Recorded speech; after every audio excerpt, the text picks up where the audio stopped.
Hello everyone. We have already seen in the class how we can reduce a quadratic form to a diagonal form. So we were dealing with only one quadratic form then. Now let us try to reduce two symmetric matrices, that is two quadratic forms at the same time. So how can we achieve this? So let us see how it can be done. So in the case of one quadratic form, we saw that an orthogonal transformation can be constructed so that the quadratic form can be reduced to a diagonal form. Now, to extend the idea to two quadratic forms at the same time, we need a condition, and that condition is here. That is the matrices or the quadratic forms. The matrices involved in the quadratic forms should be commuting matrices. That is, if you are dealing with two quadratic forms x prime ax and x prime bx, then the matrices A and B should be commuting matrices. That is, AB should be equal to BA. So here is the theorem. So suppose A and B are symmetric matrices, then a necessary and sufficient condition for simultaneous diagonalization of A and B by pre and post multiplication by matrices C prime and C, where C is orthogonal matrix, is that AB should be equal to BA. Okay, let me first explain what do we mean by simultaneous diagonalization. So by this we mean, so what do we mean by simultaneous diagonalization of matrices? So when you have the matrix A and B, okay, both have to be symmetric matrices. Please note this. Now the simultaneous diagonalization will provide a matrix C such that the matrices C prime AC and C prime BC both will be diagonal matrices. So let us see how this can be achieved. So before going through the proof, I would tell you how it is to be done. So one way to do this is, and this is how we have achieved this, is that we'll start looking for common eigenvectors of A and B. So we try to construct a matrix C out of the common eigenvectors of A and B. So but the question arises, is it possible that if we have two symmetric matrices, then we have common eigenvectors of the matrices? So it did not happen, because two matrices of the same dimension need not be having common eigenvectors. But then notice that we have a condition that the A and B matrices should be symmetric, should be commuting matrices. That is, AB should be equal to BA. So let us see, if we assume this condition AB equal to BA, then can we get the required common eigenvectors. So let us see how it can be. Let us see how it can be done. So suppose Q1 is an eigenvector of B. So to start with, see, the aim is to create or to identify common eigenvectors of A and B. So to begin with, we take one eigenvector of B. So let us call it Q1. Now never forget that we are assuming this result, AB equal to BA. So because we have AB equal to BA, we immediately get certain properties. So such as BQ1, because AB is equal to BA, and if you have an eigenvector of B, Q1 is the eigenvector of B, so there must be some eigenvalue associated with Q1. So suppose, let us call that eigenvalue as lambda. So lambda is eigenvalue of B. So because Q1 is being an eigenvector, BQ1 will be equal to lambda Q1. Now you have AB equal to BA. So if you pre-multiply both sides, now lambda being a scalar, you will simply take the A inside. So here you will have lambda A Q1 and here you will have A B Q1. Both will be equal. But AB is equal to BA. So lambda A Q1 becomes BA Q1. So that is lambda into AQ1 is equal to B into AQ1. So what does it mean now? What can it mean? So now I hope that you are familiar with the notion of eigenspace. So what do we mean by eigenspace? So eigenspace is a set of eigenvectors of A, all eigenvectors of A corresponding to lambda together with the null vector. So that becomes an eigenspace of A corresponding to lambda. So in short, you have an eigenvalue of a matrix, create all possible eigenvectors of the same matrix with respect to this given eigenvalue. So that will be an eigenspace, which is a kind of vector space for corresponding to this created by this value lambda. Na? So we call it as eigenspace of the matrix A corresponding to lambda. So now what does this mean? Lambda into AQ1 equal to B into AQ1. Notice that Q1 was an eigenvector of B and lambda is the corresponding eigenvalue. Now you are multiplying this lambda with a vector. AQ1 will be a matrix, no sorry, vector, because Q1 is a vector. So AQ1 will be a vector. So you have got lambda into a vector is equal to B into the same vector. So it's a means if you call AQ1 as say U1, then lambda U1 equal to B U1, which will mean that U1 is eigenvector of B. So thus you can say that AQ1 is also an eigenvector of B and that is corresponding to the eigenvalue lambda.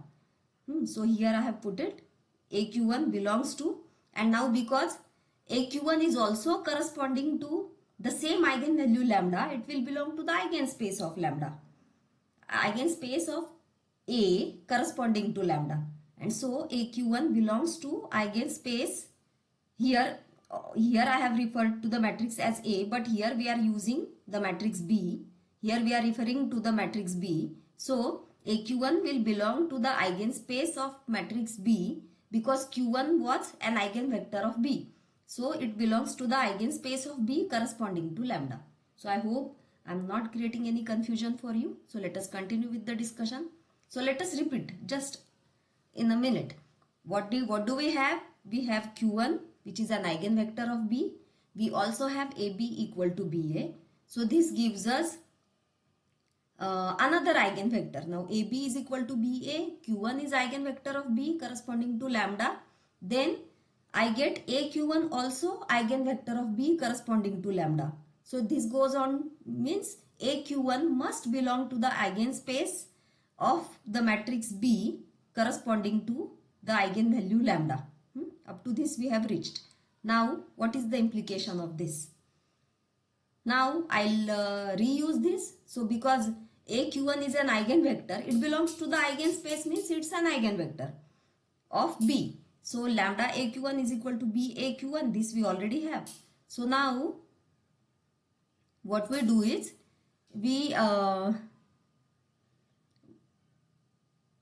multiply it. So lambda A into AQ1 will be AB into AQ1. So how do we get this? So what we are doing is we are multiplying both these sides by A. So here I will have lambda into A into AQ1 and here I will have A into B into AQ1. So this A into B I have just put it in this bracket. So because we know that AB is equal to BA, so this will become BA into A into Q1. So this I can rewrite as B into A square Q1, and this side also I can rewrite as lambda A square Q1. So repeating the same argument which we had made before, we can say that A square Q1 also belongs to the eigenspace of B corresponding to lambda. Or in other words, A square Q1 is also an eigenvector of B corresponding to the eigenvalue lambda. And so if I go on repeating this, every time I am going to get another eigenvector of B corresponding to the same eigenvalue of lambda. So see here. So for example, again if I multiply this lambda A square Q1 and this B A square Q1 by A, if I pre-multiply both sides by A, what do I get? I'll get lambda A cube Q1, and here I'll get AB A square Q1. Now AB is equal to BA. So I will write BA into A square Q1, which will become B into A cube Q1. So here already I have A cube Q1. Here I have got. So again A cube Q1 will become another eigenvector of B. And so I'll go on getting more and more eigenvectors of B corresponding to the same eigenvalue lambda. Notice that we had started with one eigenvector and one eigenvalue of the matrix B. So the eigenvector, the original eigenvector was Q1 and the original eigenvalue was lambda. Okay. Up to this, I hope everybody has understood. So we have reached here. So thus we get A Q1, A square Q1, A cube Q1 and so on. Higher and higher powers of A multiplied by Q1. So all of this will belong to the eigenspace of B corresponding to the same eigenvalue lambda. It means all of these will be eigenvectors of matrix B corresponding to the same eigenvalue lambda. Now what do we mean by this? But from 5. So this is a result from the book Linear Statistical Inference and its Applications. The author of the book is Professor C.R. Rao. I am referring to the page number 39 of the book. So therein they have mentioned that if you have, now suppose you have a vector, an arbitrary vector, and you go on multiplying it, pre-multiplying it by a matrix. So say you have x, an eigenvector x, and you are going on pre-multiplying it by a matrix A. So say you get x, then you get ax, then you get a square x, then you get a cube x and so on. Then this collection of these vectors will be a linear subspace of and it will definitely contain an eigenvector of A. So this is what is stated in this result. Okay, I do feel that we have time, so let me show the result to you. I had told you about the result, so here is the result. If x is an arbitrary non-null vector, there exists a latent vector means eigenvector y belonging to the linear manifold. Linear and manifold means subspace. Linear subspace created by these vectors. So which vector? So x, ax, a square x and so on. So what is the meaning of this result? This result states that if you have a vector say x and if you have a matrix say A, and if you create a linear subspace using the vector x and the matrix A like this. So what you are doing is, first you have a raised to 0 into x. So you will have simply x. Then the second element is ax. The third element is a square x. And so on. Higher and higher powers you are considering of the matrix A. Then you have got a subspace, a linear subspace like this, created by this x and the matrix A. Then the claim is, the result states that if you create a linear subspace like this, then this subspace contains an eigenvector of the matrix A. So this is what we mean by the result. So now we are going to use this result in the proof which is big. So now we are back to the proof. So let us consider. So the result that I just mentioned or explained to you all, that is being used here. So we have a linear subspace. So what we are doing is we are putting all these vectors together. First eigenvector q1, then a q1, then a square q1 and so on. So it's a kind of we are creating a collection of vectors and all are eigenvectors of matrix B. But the result says, the result which we saw just now, that says that this collection contains an eigenvector of A. So we come to the conclusion that there is a common eigenvector of A and B, because see, all of these were eigenvectors of matrix B. And now we have come to the conclusion that this entire collection contains one eigenvector of A. So we can try to find which one that is, and when we discuss the example it will be clearer to you. So this is the eigenvector. So let us denote this eigenvector by letter P1. So now we have got one common eigenvector between A and B. So now our target was to gather common eigenvectors on vectors of A and B like this. So now what would we do? We would go for the next there is no sequence as such, but the next eigenvector of matrix B. Say Q2 is that eigenvector. So do we choose any eigenvector? So what we can do is, because we have got P1, so we will try to choose an eigenvector. Not we will try, but we will find an eigenvector which is perpendicular to this P1. By perpendicular we simply mean orthogonal. So Q2 is orthogonal to P1 means Q2 prime P1 will be a null vector. So again we repeat the process which we discussed before. We start with Q2, then we arrive, then we find the eigenvalue corresponding to Q2, say lambda 2 is that eigenvalue. Then we use that and we create another. So we will have Q2, Q2, A square Q2 and so on. This collection will come, and using the earlier argument we can say that all of these vectors are eigenvectors of the matrix B. But then by using the result which I showed earlier, again we can claim that this collection contains an eigenvector of A, and so that is how we get the common eigenvector. So we have got, so when we start with one eigenvector of matrix B, because of the commutativity of A and B matrices, that is because of AB is equal to BA, we can come across an eigenvector of A among this collection. So this is what we have shown so far. So we apply the same argument again and again. So we have Q2 which is perpendicular to P1. So we can say that we can find another common eigenvector P2.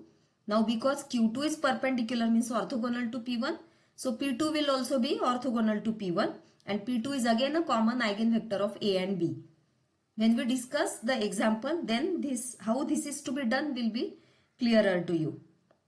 So now how do we construct the matrix? So what we do is we just plug in these common eigenvectors as columns of the matrix C.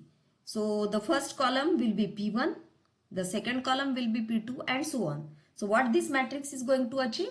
So this matrix is going to diagonalize the matrices A and B simultaneously. That is C prime AC and C prime BC both will be diagonal matrices.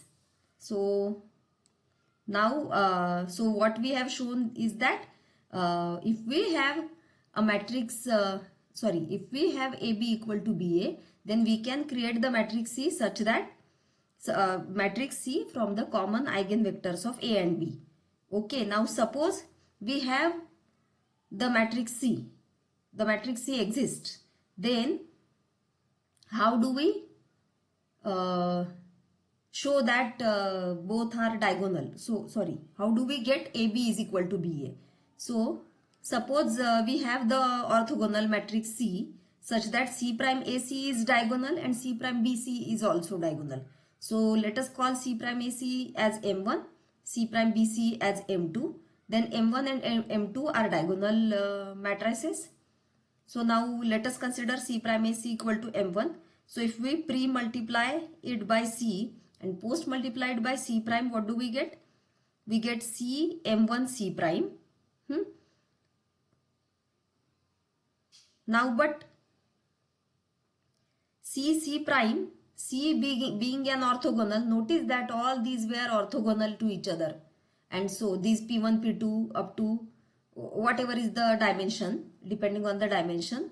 So all these eigenvectors were orthogonal to each other, and so the matrix C becomes an orthogonal matrix, and so C prime will be identity matrix, and so this left hand side will become simply a matrix A, and the right hand side is C M1 C prime. So we got A the matrix A in terms of C and the diagonal elements, that is C m1 C prime. Similarly, we will have matrix B is equal to C m2 C prime.